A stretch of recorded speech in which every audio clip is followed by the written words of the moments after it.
Hello and welcome to another one of our podcasts with the Boss Ravioli Queens. I'm Jasmine the Queen. Boss Lady Amy. Nicole Ravioli. And this one, we're going to get, I guess, a little sad and kind of like discuss what's going to happen with this. This episode's called Death of a Resident. So we'll kind of discuss maybe some of our sad stories and kind of what we do when that actually happens. So, who wants to start with a rundown?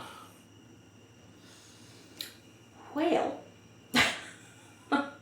I guess we could explain the difference between what happens when a resident passes who is on hospice and a resident who passes when they are not on hospice. Sure, give that to us first. So, hospice, we have touched base on this in previous episodes. Go listen. But basically hospice is like end-of-life care, comfort care. If you hear those terms, it's all the same thing. It just means that you have a group of people working together to make sure that this person is being taken care of and that they're comfortable in the last stage of their life. Whatever illness they have, it's terminal. They're not going to get any better. So they don't take any medications that make anything better. It's all about pain management and comfort. And then... I feel like you should probably list the most common meds that are given. Yeah. We went over this in previous episodes, but if you're new here, hi, hello. So the most common medications that are given on hospice are morphine, lorazepam, haloperidol, and Zofran. Yep. So morphine, extreme pain management. Obviously, it's a opioid, right? Morphine's an opioid. I think so. That's highly abused, but when it's being given on the prescription level, it's for extreme management. That's a new word. That's a combo right there. That is a combo. Hey, work smarter, not harder. Management. But that's for extreme pain management. And then lorazepam is for like behaviors, anxiety, aggression sometimes. Haloperidol is basically for the same thing. It kind of like knocks you out right away. Mm-hmm. It's a behavior med, but it's often given in combination with lorazepam just to kind of really take you down fast. Yeah, well, the morphine, I feel like we need to explain that the morphine like slows your breathing, so that can kind of make people freak out, obviously, especially when you're knocking at death's door. So in combination with the lorazepam and haloperidol, it calms you down and or knocks you out, depending. Yep. And then the Zofran is given for nausea because a lot of the times when you're at the last stage of your life, you are not eating. These are strong medications. If you are given them on an empty stomach, you will probably throw up. So they give you nausea medication as like a preventative measure. Mm-hmm. So that in a nutshell is hospice. In order to be diagnosed terminally ill, you have to have something, you have to have some kind of diagnosis that is, you will be passing away within 6 months. I think it's 3. 3? Something like that.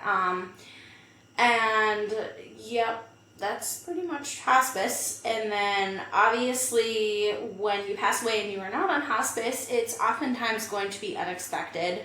There are circumstances in which, you know, a person really should be on hospice, but they pass away before they can get to that point. But, so when the person actually passes away, hospice, you know, they get assigned a nurse and actually a few nurses that come in and a CNA or 2. Yep, and just do all like do their checks, you know, check on wounds, check on their medications. Showers. Yep, showers. They are trained specifically to take care of somebody who is actively dying, and it is a little bit different. There are more things that you have to watch out for when you're doing their cares. There's certain, you know, weak spots and things that could lead to injuries or even a quicker death, unfortunately.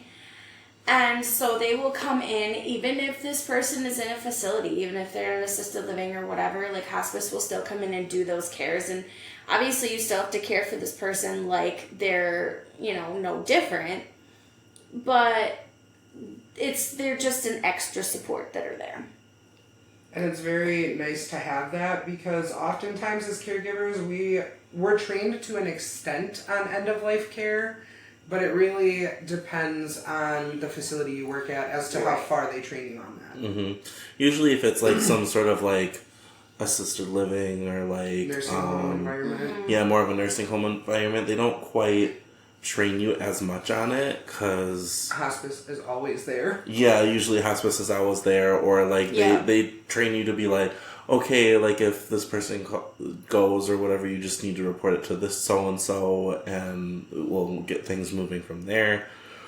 But if you're in more of like a hospital setting or something that's like you're working more directly with like nurses and care teams and stuff or whatever, a lot of times they'll train you like how to prepare the body and stuff or whatever for when the coroner gets there and everything. So thankful I've never had to do that. I've had to do it once for like surgery. Yeah, you told me. Yeah. Well, you can tell the listeners if you want. So I did this one time. It was kind of like sad, Wait, but... Pause. Before we get into that, let's just explain the difference quickly, because I was getting into that before. Like with how, they do everything for that person when they're living. I was about to say... Oh, okay. When someone's on hospice, they take care of all of that after the person dies. Mm-hmm. Mm-hmm. So what Jasmine is about to say is something that... that, like, if somebody's not on hospice or they weren't expected to die or whatever, then the facility has to take care of it. It's, like, a lot of documentation and all of that. But in a hospital setting, it's a little bit different because, I mean, in a hospital setting, you have lives in your hands all the time. Mm-hmm. So, anyways, there was a lady that we had. Her family brought her in, and they got her. They were gonna have a surgery. I believe it was like a knee surgery or something very basic that they do all the time. But she was a very old lady. She was I think in her 90s. And she was in the back room with us, waiting to be prepped for surgery. The doctor kind of looked her over, and he was like, I don't think I'm going to do this surgery because I feel if we put her under and stuff, she's just going to die. So he actually went out to basically cancel the surgery with the family, talk to the family about why he wasn't going to do the surgery. And as he was literally talking to the family, me and the nurse went to go check on this lady to see how she was doing, and she was dead. She died just waiting to see if they were going to do the surgery or not. In the back room with us. So then the doctor comes back, and we basically look at him and we're like, she died. Oh my God. So he had to go back out and basically console and talk to the family that she died, and we didn't even do anything to her yet. Okay, but what was the doctor's reaction when you said that she died? His reaction was obviously we were hurt because their whole family's here or whatever waiting to see, but at the same time it was oh my God, I can't believe this just happened. It's funny, but it's not funny. It's funny now to me. Right. At the moment, it was oh my God, this horrifying. did not just happen. So anyways, then I had to just help the nurse and stuff prepare the body, clean everything up, make sure everything was clean. And then we basically got a body bag, kind of zipped her up in it, and then we waited for the coroner to come. So I have a quick interjection. What Jasmine means when she says prepare the body, we have to wash the corpse. And if you don't already know, usually people defecate and urinate on themselves because your body releases everything. Mm-hmm. Mm-hmm. So you have to make sure that they're cleaned up, and then when you're done with the cleanup process, you just cover them with a sheet. And that's what it means to prepare a body. Yeah, we just have at the hospital, we had the bags already to zip them up in, so we just do that way instead. I would die! Oh my God, I would hop in that bag and just croak, dude. I could not. Could not ever. Wait, so how long, like, when was the last time you checked on her and then she passed away? Literally probably like 20 to 30 minutes. Oh within my God. She was just laying in bed. She was perfectly fine. Was she still, like, talking? Yeah, she was talking for a little bit and then stuff, and then she was just tired. Came back in to check on her, and she's gone. Oh my God. And the way the bays were set up for surgery and stuff is like you were constantly checking on these people because the bays were set up and you were constantly walking back and forth, so you could see them, and it was just a curtain. So like every time you'd walk by, you would be able to glance in and see how they're doing too. So oh my God. so they were checked on very often from in and out of surgery. Wow. Nuts. So, this is a random tidbit, but I guess also important. Another way to say, like, preparing the body is also called postmortem care. Yep. Exact same thing. If you ever hear those phrases, they mean the same thing. I don't like to use all the technical terms. It's exhausting. It is. And I mean, once you actually work in the job, nobody calls it post-mortem care, I don't think. It's more of a technical term for, like, training and stuff. Yep. But yeah, just hope that you never have to do postmortem care because it sucks. So the last care facility I worked at prior to where we work now, well actually it was after I stepped down from that management position. Mm-hmm. So when I was with Sir Gives Me the Ick a Lot, obviously I found a new job and I was working all of the units. It was my favorite. It was my favorite resident on memory care at the time. Oh. And I wasn't even working there, but I knew that he wasn't doing well. So I went down to go say hi to everybody on like my 15-minute break. And they were like, yeah, you better go say your goodbyes because like he's not doing well. And I was like, oh, okay. So I walk in the room and dude is not breathing. Mm. I watched hard for that blanket to rise and fall, and it did not. So I walked over to him. I checked his pulse on his neck. There was nothing. He was kind of starting to get cold already, and I was like, cool. Oh. Great.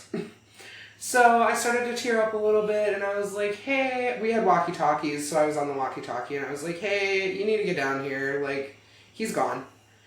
And she was like, what? Like, over the walkie-talkie. That's all I hear is, what?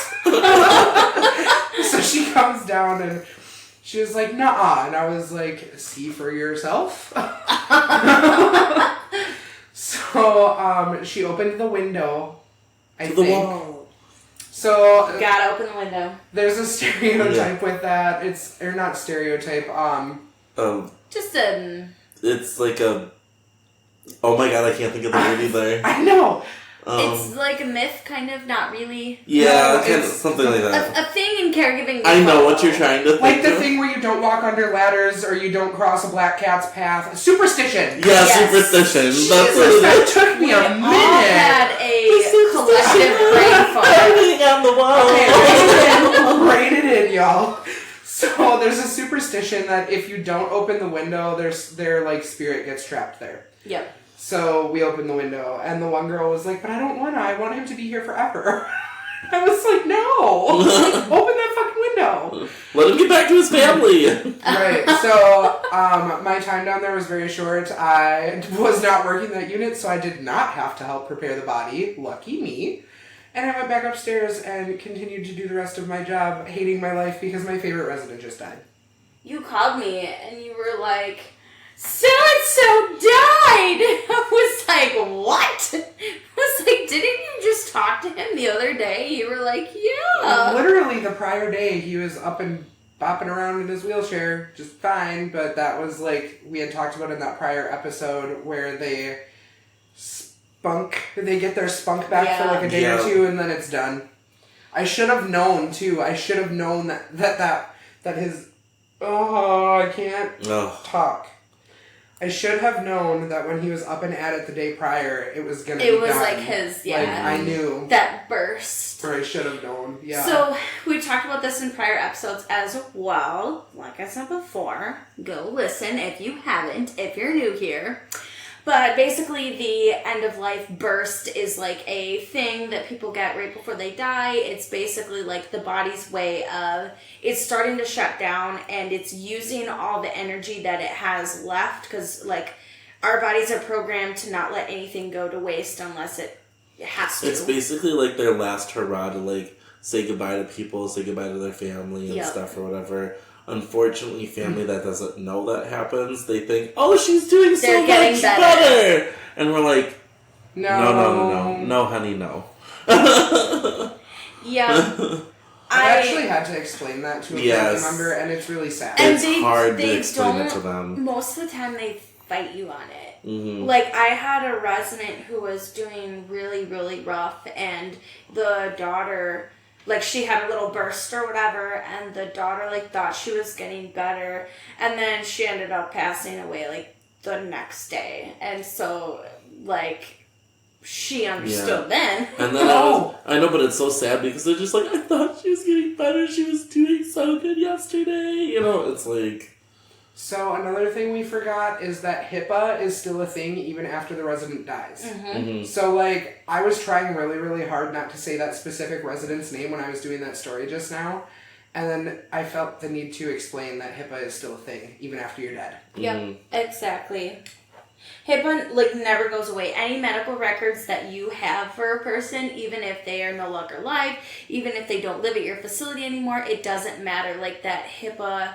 That's always intact. Always. You cannot say that person's name ever. Or, you know, any other health information. So yeah, a little bit on HIPAA for you with death. Yeah, and that's a really good point, actually, because a lot of people don't really seem to know that. Or care. Yeah, that's true. Or care. There's a lot of people that do know that don't care. Mm-hmm. That's true. So, I'm trying to think... Maybe we should go around and talk a little bit about, like, our thought process on, like, when our residents pass away.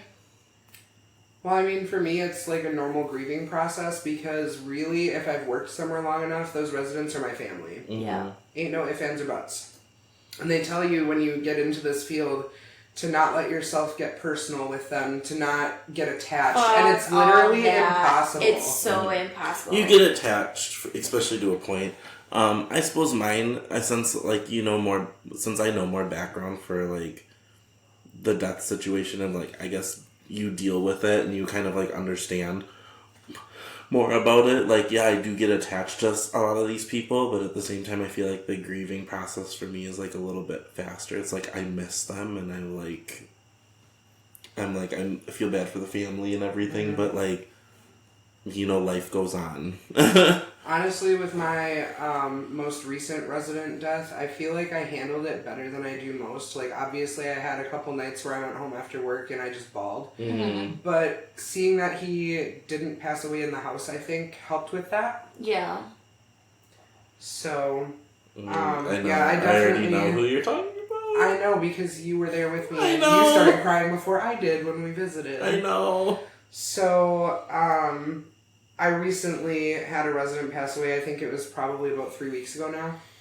I think so, yeah. Something like And, man, it was hard. It was so hard because he was my buddy, dude. I also He was had a resident literally pass away. like the house favorite. He was.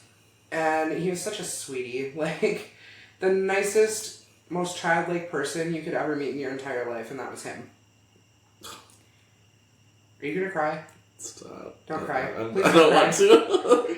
Keep Okay, going, keep Amy, going. go ahead, because you were in the middle and I kind of, like, cut you off a little bit. No, you're fine. I was just gonna say I actually just had a resident death also, but luckily he was like a past resident of mine, so it was not as bad.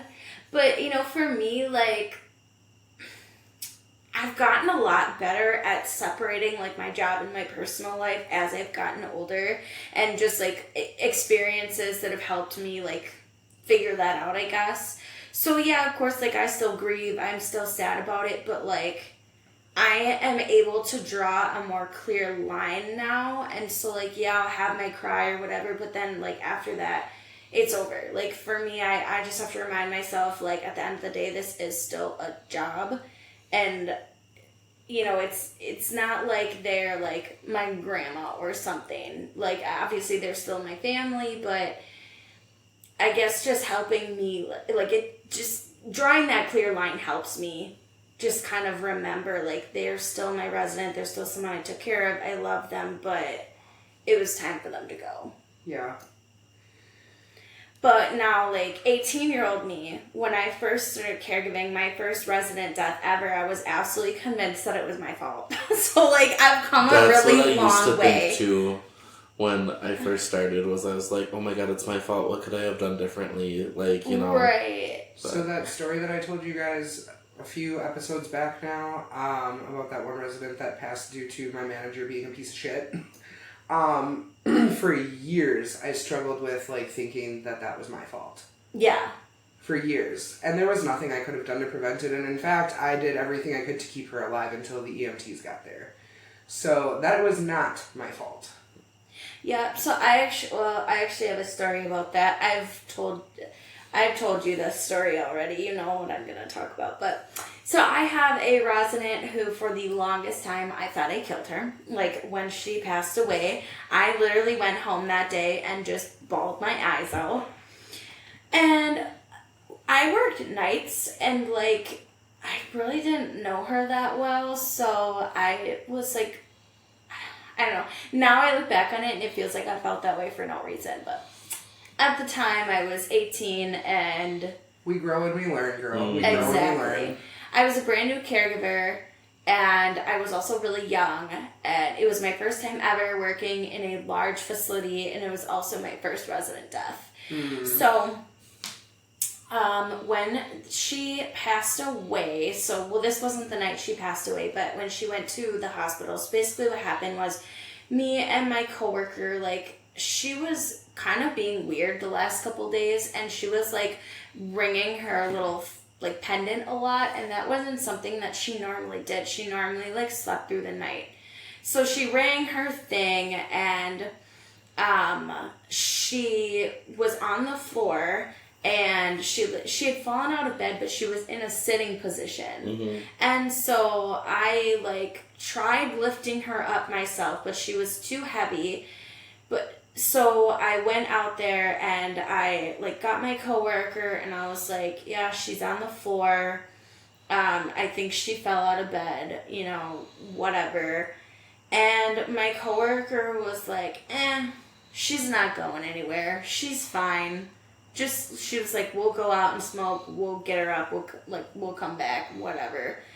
And she asked me, like, did she hit her head? And I was like, well, no, I don't think so, but I don't know for sure. So then she was like, oh, well, you know, whatever. So we went outside, and we came back in, and then we got her, like, back up and situated or whatever.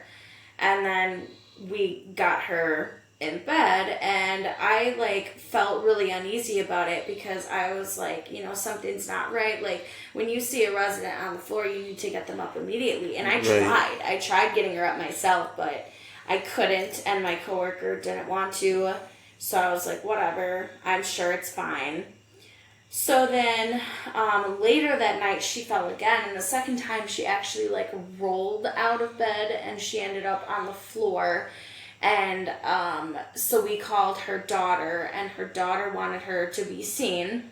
So she went into the hospital, and then she ended up getting admitted she had influenza A. Jesus. She went to the hospital, and then she got, what was it, influenza A? Yeah, I think it was. It was influenza A, and then when she came back, she ended up, like, contracting pneumonia while she was in the hospital. Ooh. So then she brought it back to the facility. She was only on hospice for, like, a few weeks, and then she ended up passing away. And, like, for so long, I held so much guilt, and I really, like, thought it was my fault because I didn't get her up off the floor that night. And for the longest time, I told myself, like, if you had just gotten her off the floor, like, if you had just, like, pushed through and found the strength to get her up by yourself, like, she would have been alive.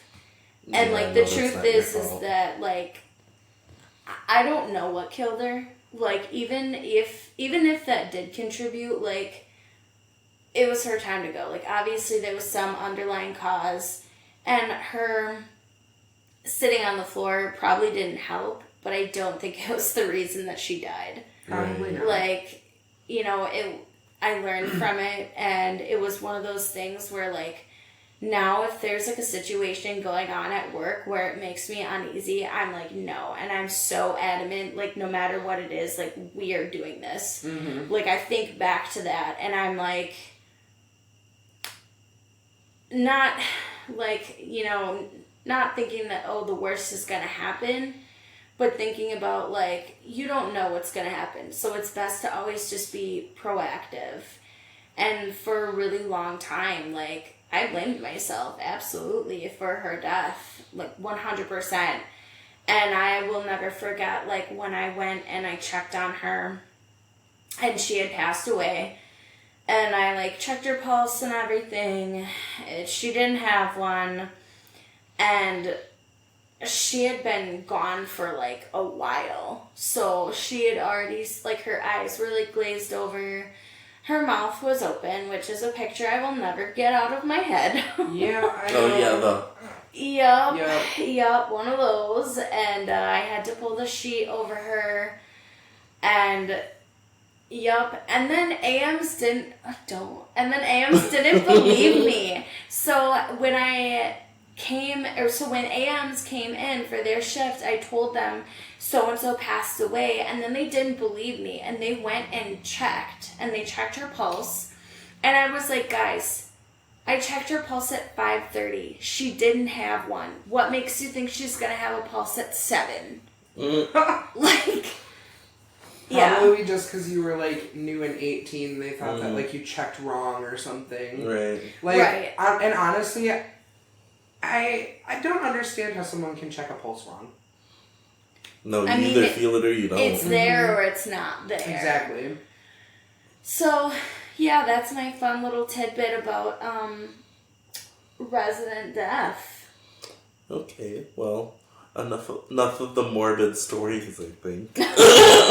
Yeah, I'm kind of sad now. I'm not gonna lie. Well, anyways, I think we can probably wrap this episode up so we don't make you guys any more sadder than you might already be. And I'm sure plenty of you can relate to this, so... And also, remember that you are beautiful and we love you, mini raviolis. Do you want to give us the socials? Yeah, so you can find us on Facebook, you can find us on Twitter, you can find us on TikTok, YouTube, yeah. Yep. All at I think Boss- Twitter's now X or It something. is, and we We- don't post on there, so don't bother. Yeah, we don't really post so- on there much anymore, because, like, now that it's, like, changing and transitioning, we might get rid of it altogether, so... Yeah. So everywhere you look us up, it'll be Boss Ravioli Queens, Facebook, there's spaces. I believe nowhere else is spaces. And Yeah, correct? it's all no spaces, I I believe. think on Facebook it's a capital B. It might be. Yep. And Facebook is where we post the most. I know we're old people. Well, I mean, it's the easiest to, like, put everything on there for the time being, and then post elsewhere if we need to right now. So. Yep. Right. And And we- we're hoping to release more TikToks soon. We're sorry, we know we keep We're- saying it, but we're getting there. We're getting there. Okay, well, you know what we do for a living, alright? Like, get off. Get off our case. And then we do have an email as well, bossravioliqueens@gmail.com. We'd love to hear your thoughts, your feedback, questions, concerns. Like we've said before, none of us are okay. So Understatement. we love collabs. We love just to chat, friendly conversation. If you wanna do some sort of collab or anything. We also need people to design merch, so get on Yes. Yes. Or sponsorships. it. Yeah, sponsorships too. Taco Bell. Monster. Well, until next time, bye. Bye.